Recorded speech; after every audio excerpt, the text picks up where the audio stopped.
When I was 13, my mother looked me dead in the eye and said, "You'll be fine without me," then drove away from a bus station, leaving me with nothing but $20 and a backpack. She blocked my number that same night like I never existed. 15 years later, I walked into the office building where she cleaned floors as the new owner. The look on her face when she realized her abandoned son was now her boss. Priceless. Before we continue, please subscribe to the channel and let us know where you're listening from in the comments. She parked at the Greyhound station like she was dropping off a package, not a person, her engine still running as she reached across my lap and dumped an old backpack at my feet, the zipper already half broken, the weight of it hollow. "Wait here," she said, lighting a cigarette with shaking hands. "Just for a night, all right?" I didn't answer. I didn't ask where she was going or why she hadn't packed her own bag. I just watched her blink too fast, her lips pressed tight, like even pretending to care would cost her more than she had left. I told myself she'd circle back, that maybe this was just another one of her breakdowns, like the night she locked herself in the bathroom with a bottle of gin and the rent notice crumpled in her fist. But hours passed, the sky turned a bruised orange, and the seat beside me stayed cold. People came and went, mothers wrangling toddlers, college kids with earbuds in, old men shuffling toward nowhere, but no one came for me. Not even a text. Just silence. And in that silence, I finally understood, this wasn't a pause. This was an ending she'd rehearsed long before today. A janitor swept the floor near my bench and muttered something about loitering. I nodded, stood, and paced in slow circles, pretending I had somewhere to go. The $20 bill in my pocket felt like both a curse and a joke, enough to buy snacks, not enough to fix a life. I didn't cry. Couldn't. Not in front of strangers. I just kept scanning the parking lot like she'd change her mind, like her car would pull in, headlights flashing, hand out the window, shouting some weak excuse I'd pretend to believe. That night, I curled into a corner of the bus station lobby, head resting on my backpack, arms crossed over my chest like armor. The floor was cold, and the vending machines blinked like they were watching. I wasn't scared, not exactly. I was emptied out, stretched thin, barely there. But I kept my shoes on and one eye open, because even then I knew, safety wasn't something you waited for. It was something you created, step by step, breath by breath. The station clerk asked if I needed help. I told her no, my mom was just running late. Morning came in streaks of dirty light through scratched glass, and still, she didn't return. I washed my face in the bathroom sink, wiped it with paper towels, and stared at myself in the mirror. 13 years old, hoodie 2 sizes too big, a split lip from last week's argument, eyes too tired to belong to a child. I didn't feel abandoned. I felt erased, like someone had hit delete on my file and never thought to double-check the folder. My name didn't feel like it belonged to anyone anymore. I was just a kid on a bench who no one claimed. When the vending machine guy came to refill the snacks, I followed him out the side door, not to talk, but to see where the world started again. He whistled some tune I didn't know and didn't care about me. That made it easier. I walked 2 blocks and found a strip mall with a 24-hour laundromat and a donut shop that didn't ask questions. I spent $4 on a coffee and sat in the corner with my hood up. Every person who looked my way saw a kid skipping school, not one whose mother had vanished into thin air. The shelter wasn't far, and when I finally worked up the nerve to ask, the woman behind the desk didn't flinch. She handed me a form, asked about allergies, and gave me a bed number. No hugs, no speeches, just a pillow and a number to memorize. That night, as the fluorescent lights hummed and the bunk creaked under my weight, I stared at the ceiling and made a decision. I wouldn't wait for her anymore. I wouldn't sit on benches or doorsteps or cracked sidewalks hoping to be remembered. If she wanted to disappear, she could, but I wouldn't. Still, I wrote her name on the shelter intake form, under next of kin, because I didn't know what else to write. Because even when someone tears your heart out with their bare hands, some part of you still wants them to come looking. But she didn't. Not that day. Not that week. Not ever again. And in the space where her voice used to live, I built silence into something stronger. The world wouldn't hand me anything, but it couldn't take everything either. And that, somehow, was enough to keep going. The first job I got was under the table, no questions asked, just a mop, a bucket, and the kind of silence that feels like permission. I was 14, 5'0" and invisible. Perfect for janitorial work. They handed me keys to buildings full of glass and marble I'd never walked through as a guest, and I made it shine. At night, while the world slept, I scrubbed footprints from places I wasn't allowed to belong. No one asked my name. That was the first time I realized being unseen wasn't always a punishment. Sometimes it was protection. I learned the rhythm quickly. Vacuum, dust, mop, repeat. But more than that, I listened. Conference rooms left notes behind. Desks held conversations no one locked away. And I read everything. I saw memos about layoffs before the staff did. I watched who got bonuses and who got demoted. I picked up shredded reports and pieced them back together for fun. It wasn't snooping, it was studying. People leave trails when they think no one's watching. And I was always watching. Not out of spite, but because information was power. And I was tired of having none. At 15, I had 3 jobs and a fake ID that said I was 17. I slept 2 hours a night, ate from vending machines, and carried a notebook where I wrote down names, habits, company passwords left on sticky notes, and the things people whispered when they thought the janitor didn't speak English. I wasn't looking for revenge. I was looking for an edge. The world didn't care how old I was. It cared if I could deliver, and I always did. Every trash can emptied, every stain erased, every secret overheard filed neatly in my mind. One winter night, on the lowest level of the building, I heard shouting. A woman's voice, sharp and bitter, bouncing off the tile. I turned the corner slowly, mop still in hand, and there she was, my mother, wearing a faded company polo, yelling at a girl half her size about streaky windows and slacking off. Her face was the same but harder, like the years had peeled away anything soft. She didn't see me. Or maybe she did, but didn't recognize me. That stung worse than if she'd cursed me out. To be erased a second time, this time to my face. She walked past me without pausing, the scent of too much perfume and cigarettes trailing behind her like smoke. I stood frozen, hand gripping the mop handle until my knuckles whitened. My chest didn't tighten. My eyes didn't burn. I felt nothing. That's when I knew I had moved on. Not upward, not far, but forward. I was no longer waiting for her to see me. I saw myself now, and I had work to do. When I clocked out that night, I didn't take the train home. I walked 3 miles in the snow just to think. After that, I requested shifts in her building every chance I got. Not to confront her, just to observe. She talked big, bragged about jobs she didn't earn, promotions that never came. She cut corners, bullied new hires, and flirted with anyone who might sign a paycheck. But what struck me most was how small she looked when no one was watching, slouched in a supply closet, chewing her nails, muttering to herself about bills and broken promises. She hadn't grown stronger after leaving me. She'd just gotten better at pretending. One night, she caught me looking. Just a glance.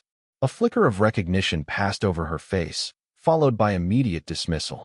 "You look familiar," she muttered, already walking away. I didn't answer, didn't flinch, just nodded like a stranger would. And in that moment, I understood something I hadn't before. She didn't regret leaving me.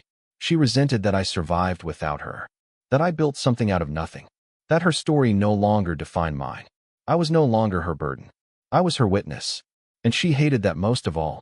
From then on, I kept my distance, but never my focus. Every day she showed up late, I made a note. Every person she belittled, I logged. Every lie she told to cover her mistakes, I remembered. Not because I wanted to hurt her, but because one day, someone would ask what kind of worker she was. And I would answer, not with stories or emotion, but with receipts. Because if she had taught me anything, it was this: words lie. Records don't. I was 19 when I stopped cleaning floors and started owning them. Not officially. Not yet. But the seeds had already been planted. The owner of the cleaning company, Mr. Rowan, was old, tired, and far more observant than he let on. He'd seen my logs, the patterns I tracked, the ideas I scribbled in margins. One night after closing, he handed me a folder. "You're wasted on a mop," he said, leaning back in his creaky office chair. Inside was an internship offer from a logistics firm he used to own stock in. "Don't argue," he muttered. "Just take it." That internship turned into a job within months. I was quiet, efficient, and impossible to rattle. I learned supply chains like second languages, memorized budgets, read merger documents on my lunch breaks. When the company pivoted to property management, I pivoted with it. I climbed without noise, no one remembering the janitor they once ignored. I never bragged. I never asked for favors. I delivered, and people noticed. By 23, I was department lead. By 27, I was sitting at a long, polished table discussing acquisition terms. They called it a historic buyout. I called it Tuesday. The company we acquired specialized in regional property maintenance, janitorial contracts, mostly low margin, high churn. I recognized the name before the ink dried. Civic Core Facilities. The one my mother worked for. The one I had once scrubbed toilets for. No one else noticed the connection. Why would they? I was just another executive in a tailored suit, hands clean, voice measured. But I remembered every hallway, every fake smile, every room she'd barked orders in while I blended into the background. This wasn't a takeover. This was a return. Only now, I had the key. The day the acquisition finalized, I toured the buildings myself.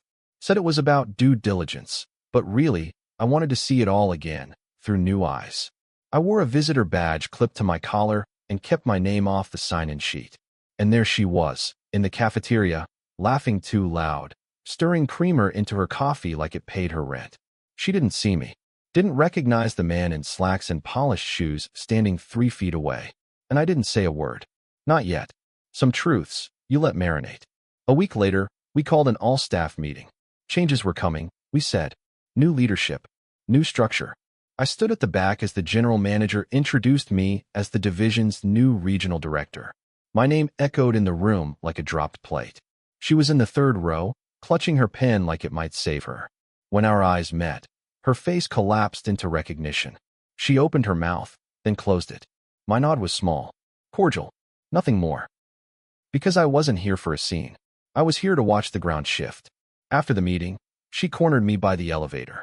You, she started, then blinked too hard. You changed your name. I smiled.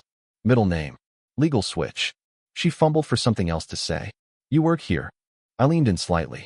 I own here. Her face went still. You don't mean, she trailed off, already knowing the answer.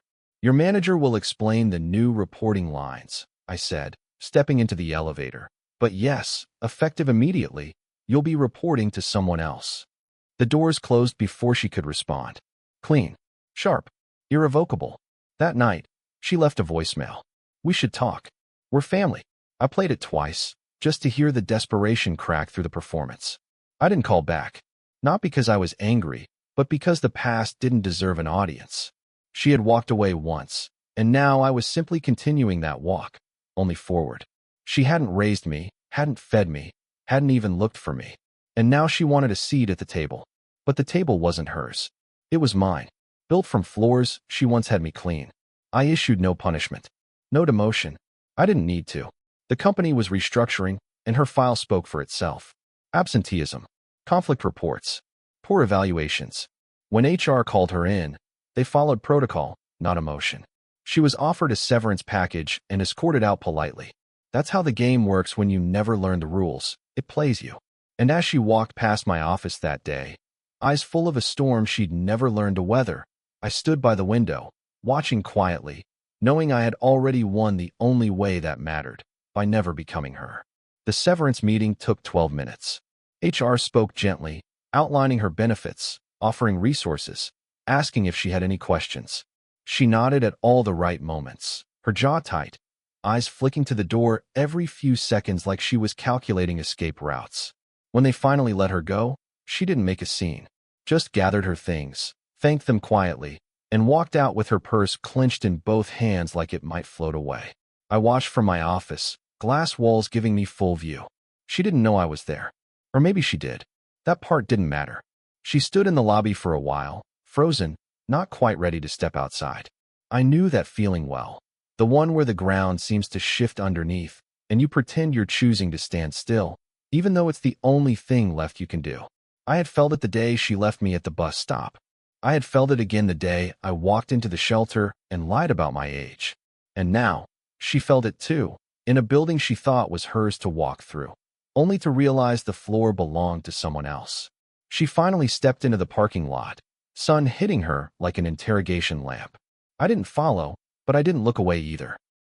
Her car was old now, missing a hubcap, dented along the side, years of shortcuts catching up. She sat behind the wheel for almost an hour. I imagined her scrolling through contacts, looking for someone who might still pick up. I imagined the names she hovered over: old boyfriends, co-workers, friends who had tired of the drama. And then I imagined her landing on me, the one she hadn't spoken to in 15 years. My phone buzzed exactly once. No voicemail, just a missed call. I didn't answer. The silence said more than any confrontation ever could. She had expected doors to open just because she knocked. But life doesn't work like that. Not always. Not when you've burned every bridge and the river rose behind you. I didn't block her number. I didn't need to. Let her sit with the silence. Let it echo all the names she forgot along the way, especially mine. Let her wonder if this was personal. Let her guess. Because I wasn't here to explain anymore. 2 days later, she showed up at the front desk. Security buzzed me. "There's a woman asking to see you. Says she's your mother." I told them to ask for her full name, make her spell it. They did. She did. Then I said, "Tell her we're in meetings today, and I don't recall having a mother." The guard paused, then repeated it word for word. When I checked the cameras, she was still standing there, frozen, her hands shaking slightly as she processed what she'd just heard. Her shoulders collapsed inward like they were trying to hide her shame. The receptionist offered her water. She declined, said she'd wait. 2 hours passed, then 3. Eventually, she walked out, slower than she came in. It was raining now. No umbrella, no jacket, just the kind of drizzle that clings to you, gets under your skin. I watched her cross the street, not to her car, but to the bus stop. The same one she had left me at all those years ago. And I smiled, not because I was cruel, but because life has a brutal poetry when it wants to. The circle didn't close. It just paused, perfectly. That night, I found an old notebook from the shelter. One of the first. Inside were names, notes, the floor maps of every office I'd worked in, passwords, schedules, all scribbled with the panic of a child pretending not to be terrified. And in the back, a list. Things I'll own one day. I had crossed off 5 of the 10. At the top was the name of the company I now controlled. And at the very bottom, scratched in with shaking penmanship, my name, my story, my piece. That was the only one that truly mattered now. I didn't tell anyone the full truth. Not the executives, not HR, not even the board. They just saw a name on a file, a policy violation, a poor track record. I let them connect the dots while I sat quietly in the center of it all. My mother had once left me in a storm. Now, she walked through one alone. I had no interest in revenge. What I wanted was already mine. Control, dignity, the quiet power of knowing I had never needed her to become the person she once insisted I could never be. The boardroom smelled like citrus polish and cold ambition. I sat at the head of the table, briefing my division leads, my voice calm, my points sharper than ever. Across the building, janitorial staff buffed the floors I used to scrub. One of the newer hires passed my office once, mopping carefully, eyes down. I stepped out and asked his name. "Luis," he stammered. "Just started last week." I nodded, handed him a better mop head, and said, "That one's garbage. Take this instead." He blinked, then smiled. Because real authority doesn't yell. It remembers what being ignored felt like. I walked the halls that afternoon, past doors with titles I once dreamed of. Every corner held a memory, not of success, but of survival. The break room where I hid from supervisors. The storage closet where I once cried into folded towels. Now, those places answered to me. The only thing I feared then was fading into nothing. But now, I understood. Fading was what made me invisible, and invisibility made me dangerous. People look past what doesn't shine, and by the time they notice you're on fire, they're already burning from the heat of your rise. She called again, 5 times. Left 3 voicemails, each one more desperate than the last. "Please," she said in the third, voice cracking, "just tell me what I did that was so wrong." I wanted to scream at the recording, remind her of the bus stop, the shelters, the night she told me I wasn't her responsibility. But I didn't. I deleted them. Not out of cruelty, but out of clarity. Some answers are worthless when they come too late. If she had to ask what she did, then she'd already proven she wasn't ready to understand the answer. That week, I spoke at a company event, keynote on resilience.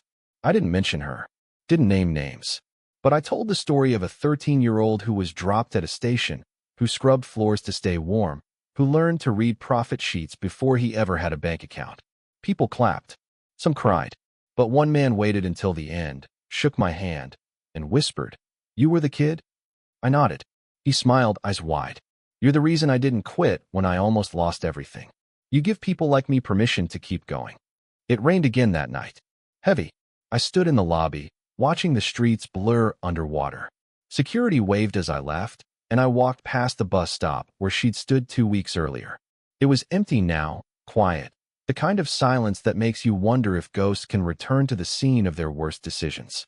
I sat on the bench, just for a moment, and let the rain soak through my coat. Not because I missed her, but because the storm no longer scared me. I'd grown past the weather. I was the one bringing the flood now. Back at my apartment, sleek, spare, walls lined with books and blueprints. I poured tea and sat with a letter I'd never sent. I'd written it years ago, during one of the worst nights in the shelter. It read, "One day, I'll own the floors you made me clean. And when I do, I won't thank you." I folded it again, placed it in a drawer with a worn-out keycard from my janitor days, and left it there. I didn't need her to see it. I just needed to know it existed. Sometimes, survival is its own monument. Luis knocked on my door the next morning. He looked nervous, held a notebook in his hand. "Sir," he said, "I had an idea for reorganizing the storage rooms. Might save some time." I told him to come in, let him explain. His hands shook. I remembered that feeling. At the end, I said, "That's good. Let's test it. And call me by my name, not sir." He smiled, nodded, and walked out taller than he walked in. Because that's what legacies are, not just what you own, but what you make possible for someone who stands where you once knelt. She hasn't called since. Maybe she realized there's nothing left to say. Or maybe she's waiting for the next acquisition, the next headline, the next time she can say she knew me before. But I know the truth. She never knew me at all. She knew a frightened boy she refused to feed, not the man who rebuilt himself in silence. And now, I walk these halls not in spite of her absence, but because of it. The woman who left me behind taught me the one lesson she never intended to: how to rise when no one comes looking. The company anniversary gala glittered with flashbulbs and ambition. Every executive wore their worth on tailored sleeves, the venue draped in glass and gold. I stood by the balcony, drink untouched, scanning the crowd that once ignored me. They knew who I was now, not because I demanded it, but because my silence had bought the room. My name wasn't whispered anymore. It was etched into contracts, embossed on plaques, and repeated like a warning. Midway through the evening, security approached. "There's a woman at the gate. No invitation. Says she's your mother." I looked at the man. "Tell her I'm full." He hesitated, glanced toward the entrance. "She's not making trouble, just standing there." I stepped outside, not toward her, but far enough to see. She stood in the cold, same coat, same shoes from weeks ago. No makeup, no bags, just her, alone. I walked closer, but didn't cross the ropes. She looked up when she saw me, relief flashing before guilt drowned it. "I heard about the event," she said. "Didn't know if I should come." I waited. She fumbled for words. I thought, maybe we could start again. I tilted my head. "You left me with a 20 and a bruised banana." She blinked, tears rising but unshed. I didn't know how to be a mother. I didn't correct her. That was the truest thing she'd ever said. She looked over my shoulder, at the marble floors, at the valet, at the lights and laughter inside. "You did this," she whispered. "All of it." I nodded. "Without you." She winced. "Do you hate me?" she asked. I took a breath, eyes steady. I did. For a long time. But then I realized, you gave me the floor I started from. Scrubbing it taught me how to build my own. Her hands trembled. She reached for my arm like before, slower this time, as if asking permission. I didn't step back. I didn't step forward either. Let her feel the space between us. "Do you need anything?" she asked, quiet. My laugh came without bitterness. "Need? No." Her lips parted, ready for a plea. "But if you're offering honesty, I'll take that." She looked down, ashamed. I thought I was doing what was best. I shook my head. "You were doing what was easiest." Silence swelled between us. She finally nodded. "You're right.